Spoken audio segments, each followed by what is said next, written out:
Delhi development authority का recently notification निकला है। उसमें जूनियर सेक्रेटरीट असिस्टेंट जेएसए का आज हम पेपर सॉल्व करेंगे। 9 नवंबर 2020 का ये पेपर है, थर्ड शिफ्ट का है। तो general intelligence and reasoning ability का जो सेक्शन है वो आज हम देखेंगे। तो क्वेश्चन नंबर 1 है, अजय और राजवीर की वर्तमान आयु का अनुपात और रेशियो क्रमशः 7:4 है। अजय और राजवीर, ठीक है, ये है अजय और ये राजवीर। इनकी जो वर्तमान यानी प्रेजेंट जो एज है उसका रेशियो है 7:4, ऐसे हम लिख सकते हैं 7/4। 3 वर्ष बाद उनकी आयु का जो रेशियो है वो हो जाएगा 5:3। तो सपोज कर लेती हूँ उनकी जो करंट एज है अजय की है x और राजवीर की है y। तो x अपॉन y दिया हुआ है 7/4। 3 साल बाद अजय की हो जाएगी x+3 और राजवीर की हो जाएगी y+3। तो 3 साल बाद जो उनका रेशियो होगा वो हो जाएगा 5:3।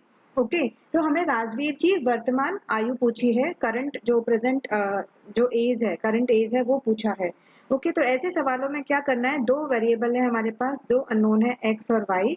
तो हम क्या करेंगे, जो पहली इक्वेशन है, जो वर्तमान वाली करंट वाली जो एज है, उससे हम एक वेरिएबल को लेफ्ट हैंड साइड में रख के, यानी x इज इक्वल टू क्या हो जाएगा, क्रॉस मल्टीप्लीकेशन, आई होप आपको पता होगा।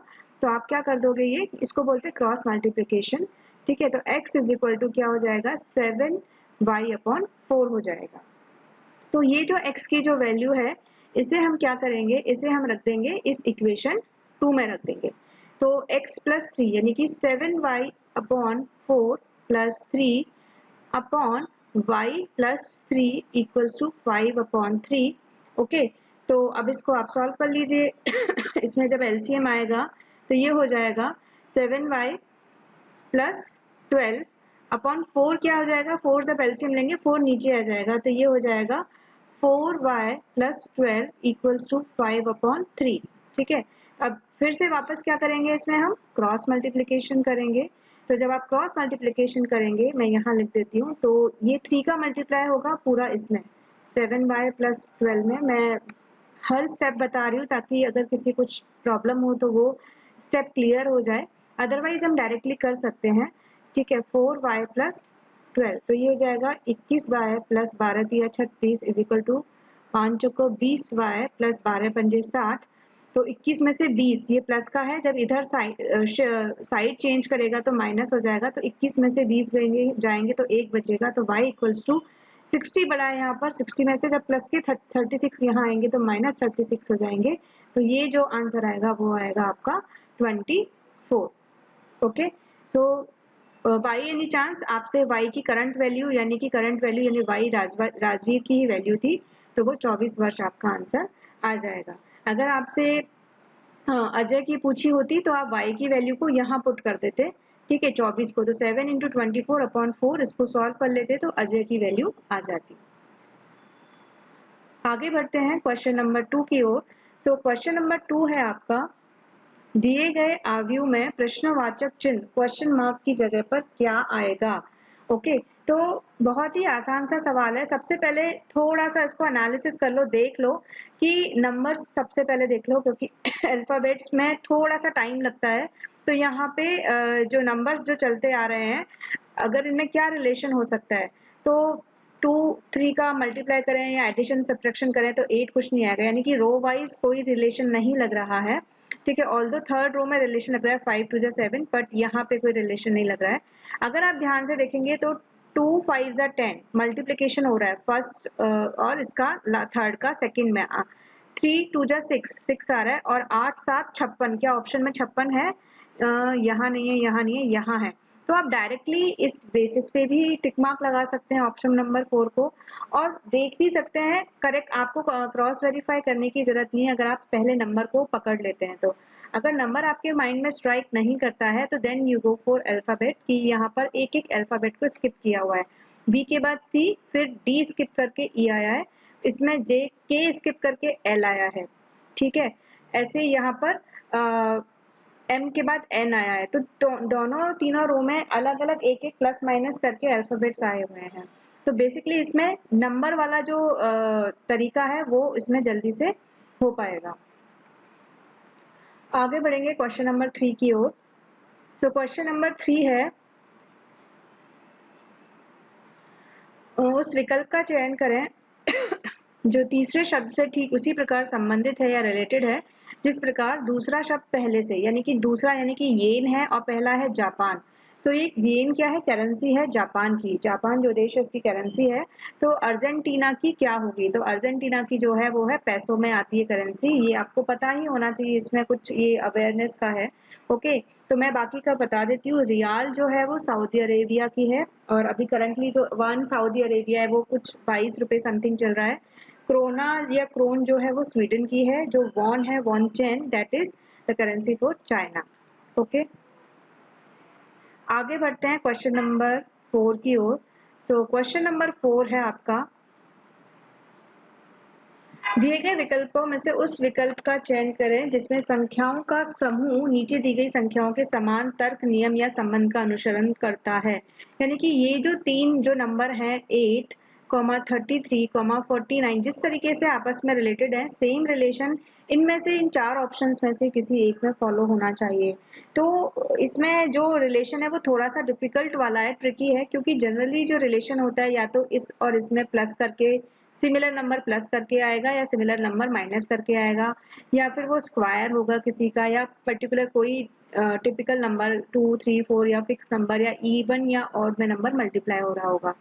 यहाँ पे जो ये रिलेशन है वो रिलेशन कैसे हो रहा है कि इसमें आप पहले 8 + 33 करेंगे। 8 + 33 करते हैं तो क्या आता है 41 आता है, और 41 में वापस पहले वाले नंबर को ऐड कर रहे हैं तो आ गया आपका तीसरा नंबर 49। ठीक है, तो वही सेम रिलेशन आप देख लीजिए, ना इसमें फॉलो होगा, ना इसमें होगा, ना इसमें होगा।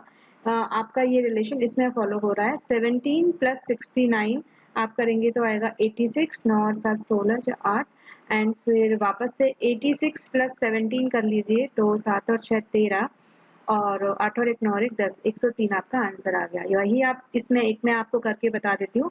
तो 13 + 52 कितना होगा? 3 और 2 5, 5 और 1 6, 65 होगा।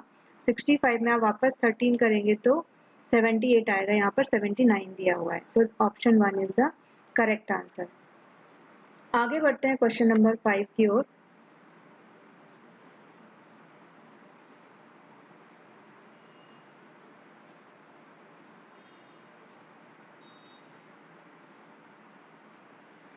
क्वेश्चन नंबर 5 है कि कौन सी संख्या दी गई श्रेणी में प्रश्नवाचक चिन्ह के स्थान पर होगी? क्या रिलेशन आ रहा है इसमें?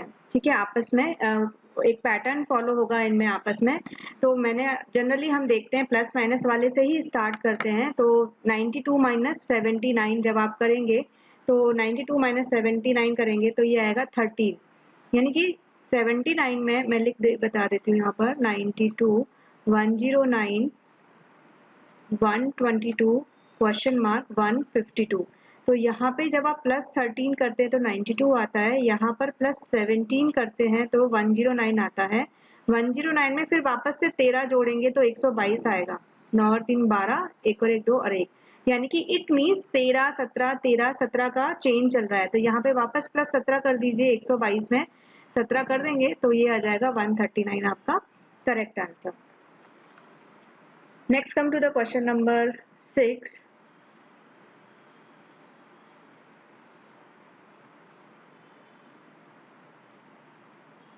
So question number 6 है कि आपको एक कुछ पॉइंट्स दिए हुए हैं।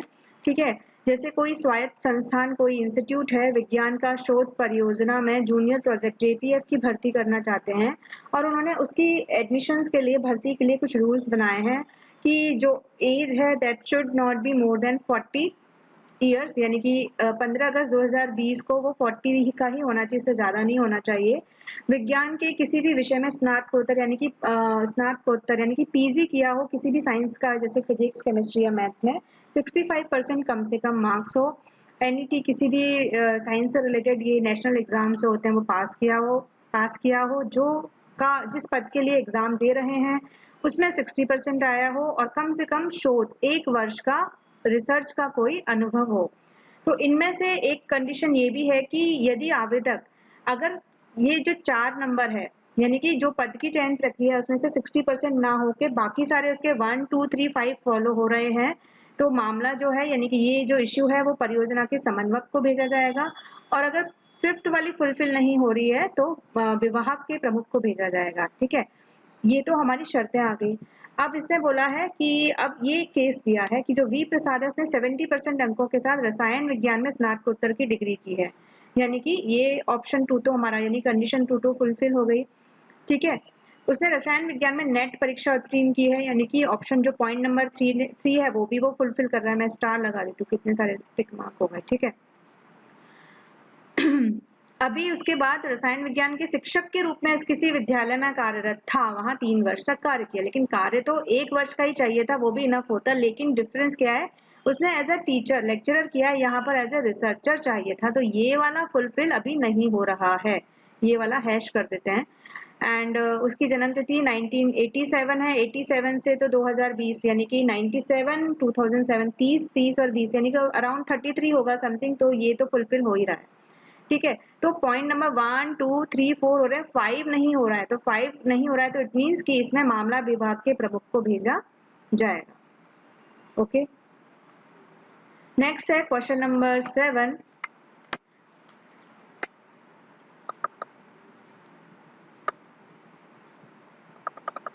क्वेश्चन नंबर 7 और क्वेश्चन नंबर 8। ओके, तो क्वेश्चन नंबर 7 है, बहुत ही आसान से सवाल है, थोड़ा सा प्रेजेंस ऑफ माइंड चाहिए इसमें कि ये जो से रे डे पे ले है, यानी कि इसका मतलब है, ये यहाँ पे लिख लेते हैं SEREDEPELAY, इसका मतलब है this is a beautiful garden. Okay, REMAYSAYSEPE का मतलब है rose is a beautiful flower. Okay, अब इन दोनों में क्या क्या वर्ड कॉमन आ रहा है, एक तो है RE, ठीक है, एक आ रहा है SE और एक आ रहा है PE। और इन दोनों जो इंग्लिश इनका ट्रांसलेशन में क्या कॉमन आ रहा है, इज, ए और ब्यूटीफुल कॉमन आ रहा है। ठीक है, तो इन तीनों का कहीं ना कहीं इन तीनों में से कोई मतलब है, किसका कौन सा है वो पता चलेगा। अब इसमें बचा दो, मे और से, तो मे और से का मतलब क्या होगा, इज और ए ब्यूटीफुल तो गया, तो रोज और फ्लावर जो है वो मे और से का मतलब है। अभी इसमें पूछा है कि जो तीसरा लाइन है मे SERE और DE जो है उसका अर्थ है दिस इज अ फ्लावर। ठीक है, तो इसमें मे और से आ रहे थे, उसमें रोज और फ्लावर आ रहे थे, तो मे और से, यानी कि मे का जो मे जो कॉमन है इन दोनों में, इट मीन्स कि मे का मतलब है दिस। ठीक है, तो से का मतलब है फ्लावर। ओके, तो SEREDE अभी इन दोनों में क्या कॉमन है, इज और ए, तो SERE का मतलब है इज और ए, तो यानी कि PE का मतलब है इज और ए, तो DE का मतलब है फ्लावर। तो इसमें पूछा है कि गार्डन के लिए कौन सा कोड होगा।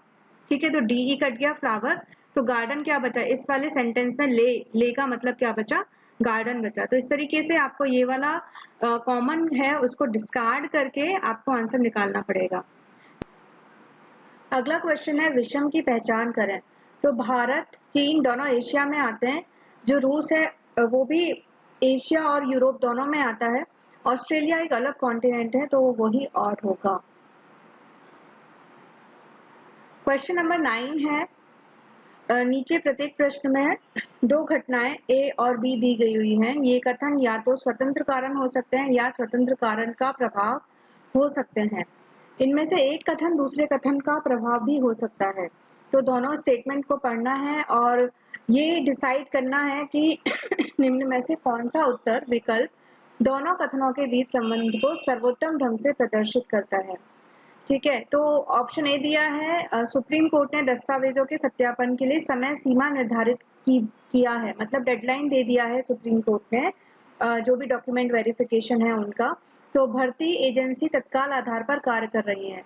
ऑफ कोर्स भर्ती यानी कि किसी भी चीज का डॉक्यूमेंट वेरिफिकेशन हो रहा है, उसका लिमिट दे दिया है, डेडलाइन दे दिया है, इसलिए जो भी रिक्रूटमेंट कर रही हैं, जो भी भर्ती कर रही हैं एजेंसीज, वो फटाफट तत्काल यानी कि इमीडिएटली काम कर रही हैं।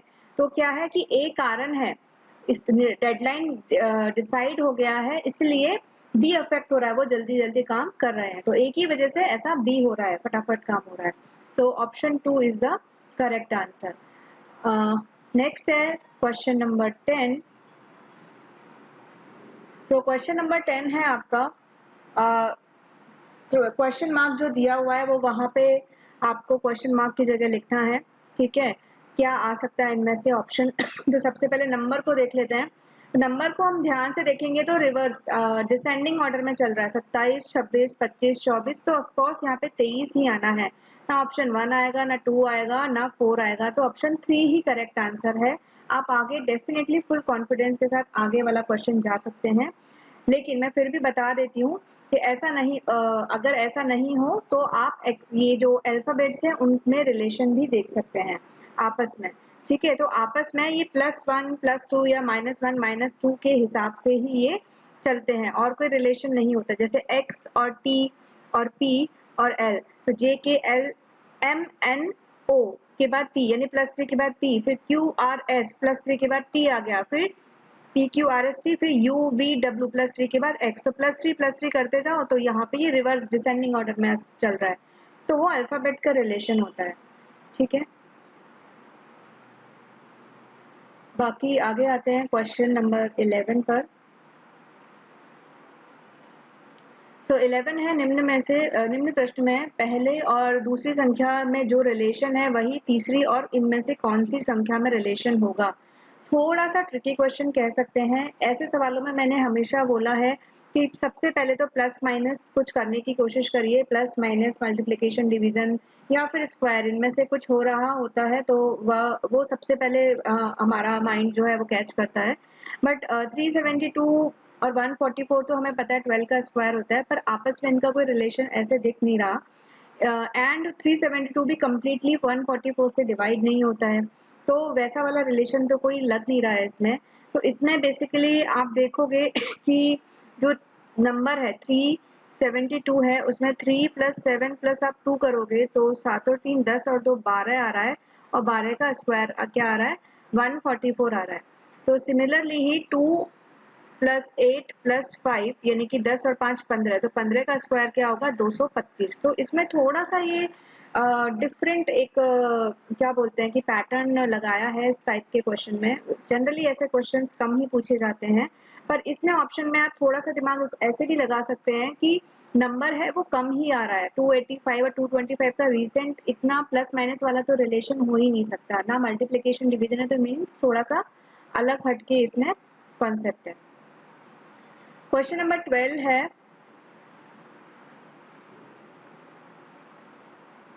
अनन्या जो विनीता की बेटी है कविता से कहती है, ओके। तो अनन्या को मैं ए से डिनोट कर देती हूँ। अनन्या क्या है, डॉटर है, यानी डी है, किसकी है, विनीता, विनीता की बेटी है, तो विनीता क्या हो गई, मदर हो गई, ओके। और कविता से कहती है, कविता कोई है, अभी तक पता नहीं है कौन है।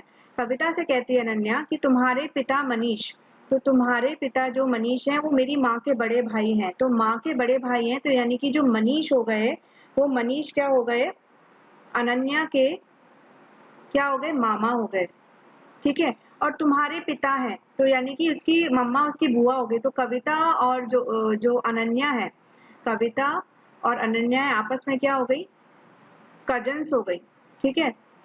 जो जगदीश की दूसरी संतान है, ठीक है, तो मतलब जो मनीष है वो जगदीश है, जगदीश मतलब कौन हो गए, फिर अनन्या के नाना हो गए, ओके। तो पहली तो उसकी मम्मा हो गई संतान, या फिर और दूसरे उसके मामा मनीष हो गए। तो जगदीश क्या है, अनन्या के रेस्पेक्ट में मैं बता रही हूँ ये सारा, तो अनन्या के नाना हो गए और मनीष उनके जो उनके दूसरे बेटे हो गए। तो कविता जगदीश से किस प्रकार संबंधित है, तो कविता और आपस में कजन्स हैं, ठीक है, ये उसके मामा है, तो कविता मतलब उनके बेटे की बेटी हुई, तो यानी कि क्या हो गई, पोती हो गई, सिंपल था, ओके। आगे बढ़ते हैं क्वेश्चन नंबर 13 की ओर। तो 13 है कि रोहन ने अपना प्रोजेक्ट पूरा कर लिया है और जमा करने की अपनी बारी की प्रतीक्षा कर रहा है। उसकी सहपाठी रिया ने उससे सहायता मांगी है ताकि वह अपना प्रोजेक्ट भी पूरा कर सके, क्योंकि इसी समय पर जमा करने का आज अंतिम दिन है। रोहन को क्या करना चाहिए, ऑफ कोर्स क्या करना चाहिए आज के समय के हिसाब से तो खुद अपना सबमिट कर देना चाहिए, लेकिन हाँ हम क्वेश्चन पेपर में दे रहे हैं तो हमें सारे उसूल मानने होंगे, ठीक है। सो वह अपना प्रोजेक्ट जमा करने के बाद उसकी मदद करेगा, तो प्रोजेक्ट जमा करने के बाद क्या ही मदद करेगा, ये तो आजकल के जवाब होते हैं। हम किसी से मांगे तो बोल देते हैं कि हाँ मैं अपना जमा करता हूँ, उसके बाद मैं तुम्हारी हेल्प करूंगा, तो वो सब कहने की बात है। ऑप्शन 1 तो नहीं आएगा। रिया को किसी और से सहायता मांगने का सुझाव तो क्या है, ये भी एक गलत है। उसे बताएं कि वह किसी और की मदद करने जा रहा है, इसका तो कोई मतलब ही नहीं है। तो क्या है कि आज अंतिम दिन है, तो जो उसूलों के हिसाब से जो सही जवाब है वो ये होना चाहिए कि प्रोजेक्ट करने में वो भी रिया की हेल्प करे, ताकि रिया भी टाइम पर प्रोजेक्ट को सबमिट कर सके। ओके, जेन्युइन लोग हो तो हमें हमेशा हेल्प करनी चाहिए, आजकल पर वो समय है नहीं, unfortunately. Okay, so next come to question number 14। So 14 क्या है, परिवार के PQRSTU सभी एक साथ जो फैमिली मेंबर्स है रात्रि भोज डिनर कर रहे हैं। मैं लिख लेती हूँ PQRSTU। ओके, क्यू आर का बेटा है, यानी क्यू क्या है, सन है, किसका है, आर का है। अब बेटा है ये तो कंफर्म है, लेकिन ये मदर है या फादर है वो नहीं पता। ओके, वो पता चलेगा, लेकिन आर क्यू की माँ नहीं है, यानी कि आर पता चल गया पक्का कि वो फादर है। पी का विवाह आर से हुआ है, पी का विवाह आर से हुआ है, तो पी क्या है, क्यू की माँ है, मदर है। ओके, टी आर का छोटा भाई है, टी आर का छोटा भाई है, यानी कि क्यू के रिस्पेक्ट में जो टी है वो क्या है, क्यू के क्या है, अंकल है। ओके, एस पी की बेटी है, एस पी की बेटी है, यानी कि इसकी बहन हो गई एक और, ये डॉटर, सन के मैं पी के रिस्पेक्ट में लिखूं तो एक और डॉटर हो गई है, एस क्या है, डॉटर होगी, क्यू की बहन है। एंड यू क्यू की बेटी है, यू भी के क्यू की बेटी, यू क्यू की बड़ी बहन है। ठीक है, तो पी और आर हस्बैंड वाइफ है, उनके क्यू एस और यू जो है वो बच्चे हो गए, 2 लड़कियां हो गई और एक बेटा हो गया। ठीक है, तो यू के कितने भाई हैं, यानी कि ये जो डॉटर है इसके 2, एक ही तो भाई हुआ। ओके, ठीक है, आगे बढ़ते हैं क्वेश्चन नंबर 15 की ओर। सो 15 कहता है कि यदि दोनों कथन कुछ पेन फाइलें हैं, तो मैं बना लेती हूँ ऐसे क्वेश्चन को। कैसे बनाएंगे, पहले पेन बना लेते हैं। ठीक है, ये पूरे पेन है, पेन में से कुछ पेन, कुछ मतलब कुछ है, पूरे नहीं है, तो कुछ पेन क्या है, फाइल है, एफ है, और सभी फाइल है, यानी कि ये जो पूरी फाइल है वो क्या है, बुक है, तो सभी फाइलें क्या हो गई हमारी, ये क्या हो गई हमारी, बुक हो गई। कौन सा कथन सही, कुछ पेन पुस्तकें हैं, यानी कि जब पूरी फाइलें हैं वो बुक हैं और कुछ पेन फाइलें हैं, तो इट मींस डेफिनेटली कुछ पेन पुस्तकें तो है ही। ओके, सभी फाइलें पेन है, सभी फाइलें पेन तो कैसे हो जाएंगी, क्वेश्चन ही बोल रहा है कि कुछ ही पेन फाइलें हैं, तो ये तो बिल्कुल गलत है। सभी पुस्तकें फाइलें हैं, ये तो अपोजिट रिवर्स हो गया ना, वैसा नहीं, सारी सभी फाइलें पुस्तकें, सभी पुस्तकें फाइलें नहीं है, पर हाँ कुछ पुस्तकें फाइलें हो सकती हैं। कोई भी पुस्तक पेन नहीं, ऐसा हो ही नहीं सकता, क्योंकि यहाँ पर कॉमन आ रहा है। ठीक है, so option number 1 is correct. Question number 16 में उस अक्षर समूह का चयन करें जो प्रश्नवाचक चिन्ह पर आएगा। ओके, सो प्रश्नवाचक चिन्ह पर आएगा तो यहाँ पे रिलेशन आप देख लिए, CFP FISILV। ओके, तो रिलेशन सिंपल है, +1 +2 करते जाइए, देखते जाइए एक एक लेटर का। तो सी के बाद डी ई करेंगे, डी ई एफ आ गया, एफ के बाद 2 लेटर, +2 किया ना यहाँ पे। ठीक है, एफ जी एच आई आ गया, तो फिर यहाँ पे प्लस कर दो, GHI जे, और के बाद यहाँ पे क्या आना चाहिए, एल। एक बार पहला ही देख लो, पूरा करने की आपको जरूरत ही नहीं है, आंसर आपका आ जाएगा। ओके, समय बचाना है तो आप डायरेक्टली आंसर कर सकते हैं। अगर ऑप्शन में एक और एल आता तो हाँ डेफिनेटली हम फिर सेकेंड लेटर चेक करते ही। Next come to the question number 17। So question number 17 है जो अभी हमने PQRST परिवार के सदस्य वाला पढ़ा था, तो वही सब लिखा हुआ, निम्न में से कौन पी का पुत्र है। ठीक है, तो कौन पी का पुत्र है, तो ये मैंने लिखा था यहाँ पर, आप वापस वो वीडियो को रिवर्स करके देख लीजिएगा। तो पी का जो पुत्र, पी का पुत्र कौन है, पी मदर थी ना एक्चुअली, तो क्यू की पी का पुत्र क्यू है, क्यू ही सन था ना, पी और आर क्या थे, हस्बैंड वाइफ थे। ओके, नेक्स्ट है क्वेश्चन नंबर 18। तो 18 है how many squares, very easy question. ठीक है, तो ये 2 4 6 और 8, 8 तो हमें क्लियरली दिख रहे हैं। ठीक है, 8 के बाद एक स्क्वायर क्या बन जाएगा, ये बन जाएगा, एक ये स्क्वायर बन गया। और एक बन जाएगा ये 9 और एक 2 तो ये बन गया 8 + 2 प्लस एक स्क्वायर ये सेंटर वाला बन जाएगा, ठीक है। तो ये +1 तो ये 11 आंसर आ गया। आगे बढ़ते हैं क्वेश्चन नंबर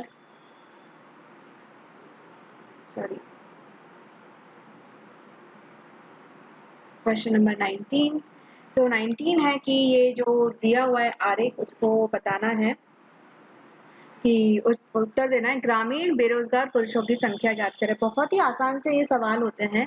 सबसे पहले तो ये जो स्क्वायर है वो ग्रामीण को डिनोट कर रहा है, this rectangle is denoting the पुरुष जेंट्स एंड द ट्राइंगल जो है वो एम्प्लॉयड लोगों को दिखा रहा है, ठीक है। तो इसमें जो स्क्वायर है सबसे पहले क्या है, ग्रामीण, ग्रामीण भी होना चाहिए। तो ग्रामीण कौन कौन है, 2 नंबर है, 14 नंबर है, 10 है और 12 है, ठीक है। ये सब ग्रामीण है, ठीक है। अब आगे है बेरोजगार। अब बेरोजगार कौन है, यानी जो एम्प्लॉय नहीं हो। अभी 2 और 14 तो ट्राइंगल के अंदर आ रहे हैं, यानी कि ये तो एम्प्लॉयड है। तो बचा 10 और 12, ठीक है। 2 और 14 तो काट ही दीजिए, बचा 10 और 12। और लेकिन उसमें क्या है, वो पुरुष भी होना चाहिए। अभी 10 तो क्या है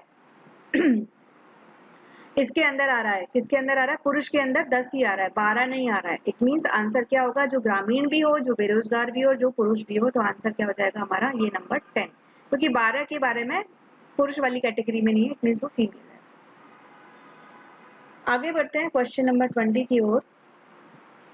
तो क्वेश्चन नंबर 20 है, जैसे रेडियन है वो एंगल का एक यूनिट होता है, ऐसी ओरिस्टेट जो होता है वो मैग्नेटिक फील्ड की यूनिट होती है। क्वेश्चन नंबर 21 है। सो 21 कहता है कि मिरर इमेज क्या होगा, मिरर इमेज बोलो या जल का प्रतिबिंब बोलो, ठीक है। आकृति दी हुई है तो जस्ट इसका अपोज, ये जो है वो ऐसे इधर आ जाएगा, तो ये तिकोना इधर आ जाएगा, आगे वो इसमें भी है, इसमें भी, इसमें भी है, ऐसे ए भी रिवर्स हो जाएगा। तो ये तो होगा नहीं क्योंकि इसमें सीधा है।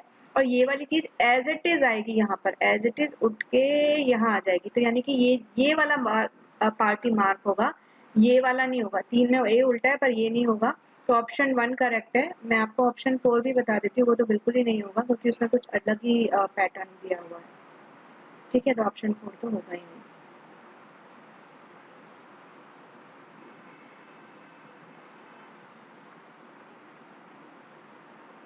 नेक्स्ट है क्वेश्चन नंबर 23। क्वेश्चन नंबर 23 में बहुत ही थोड़ा सा ध्यान से इसका आंसर करना है। तो इसमें क्या हो रहा है, ये एरो वाला जो मार्क है नेक्स्ट जो फिगर में है, पैटर्न पूरा करना है वो इतना, ये जो है ये एंगल पूरा किया और यहाँ पे आ गया, साथ में ये चीज यहाँ पर आ गई, ठीक है। दूसरी बात क्या है कि ये जो बने हुए कॉर्नर पे वो अंदर की तरफ बने हुए ट्राइंगल, और जब पैटर्न चेंज हुआ तो वो बाहर की तरफ तिकोना खुल गया, ओके। अब दूसरा क्या एंगल घूमेगा, इतना घूमेगा, तो ये एरो आ जाएगा यहाँ पे और ये आ जाएगा यहाँ पे, ठीक है। और ये ट्राइंगल हो गए बंद। तो अभी क्या होना चाहिए, ये एरो आ जाएगा यहाँ पे, ठीक है, और ये आ जाएगा यहाँ पे, यानी कि ऐसे आना चाहिए। और ध्यान के रखना है कि इस शेप में ये जो ट्राइंगल है वो बाहर की तरफ आएगा, ना कि अंदर की तरफ। तो ये तो बिल्कुल ही गलत है, ये सही हो सकता है लेकिन यहाँ पे ट्राइंगल क्या है, अंदर की तरफ है, इसलिए ऑप्शन 2 नहीं आएगा। जल्दबाजी में ऑप्शन 2 सही करने वाले लोग बहुत होंगे, इसका आंसर ऑप्शन 3 होगा, ओके। नेक्स्ट है क्वेश्चन नंबर 24 क्वेश्चन कह रहा है कि किसी वर्ग की भुजा में 40% इंक्रीज होता है, वृद्धि होती है, तो क्षेत्रफल में कितना परसेंट इंक्रीज हुआ। अभी जो वर्ग होता है यानी कि स्क्वायर जो होता है, एरिया ऑफ स्क्वायर, ठीक है, वो क्या होता है, साइड का स्क्वायर, ठीक है, साइड का स्क्वायर होता है। अभी ये जो कह रहा है कि जो मेरी साइड है, मेरी साइड मैंने सपोज करो x थी, अभी x का 40% बढ़ा दी, तो x का 40% बढ़ा दी, तो x का 40% क्या होगा, 2 दूनी 4, 2 पंजे 10, 0.4x, यानी कि ये 1.4x हो गई। 0.4x बढ़ाने पर जो मेरी साइड क्या हो गई, पहले x से 1.4x हो गई। तो मेरा अब नाउ न्यू एरिया क्या हो गया, न्यू एरिया ऑफ स्क्वायर मेरा क्या हो जाएगा, 1.4x का होल स्क्वायर, पहले x स्क्वायर था, अभी 14 का स्क्वायर क्या होता है 196, तो ये हो जाएगा 1.96 का होल स्क्वायर, एक्स स्क्वायर, ठीक है, ओके। सो अभी सब्ट्रैक्ट कर लीजिए आप, 196 पहले x था, यानी कि x में से 196 इसको 100 भी मानोगे तो 196 100 रिस्पेक्ट में करोगे तो 96, यानी कि 96% हमारा एरिया बढ़ा हुआ आएगा, ओके। नेक्स्ट है क्वेश्चन नंबर 25। क्वेश्चन नंबर 25 है आपका कि सभी डी ए हैं, ठीक है, कि ये वाले जो क्वेश्चंस आते हैं इसमें सभी डी ए हैं, यानी कि ये डी बना लो, ये सभी जो डी हैं वो ए हैं, सभी ए सी हैं, ठीक है। तो सभी ए सी हैं, इसका मतलब ये नहीं कि कुछ सी डी नहीं होंगे, कुछ सी डी हो सकते हैं और कुछ ए डी हो सकते हैं, जो हमने प्रीवियस क्वेश्चन में भी मैंने बताया था, ठीक है। तो यानी कि ये जो कंक्लूजन है वो सही है, ओके।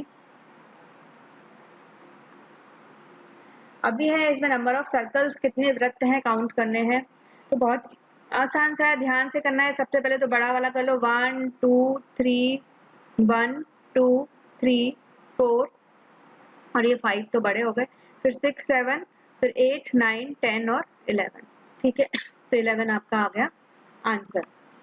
अगला है क्वेश्चन नंबर 27।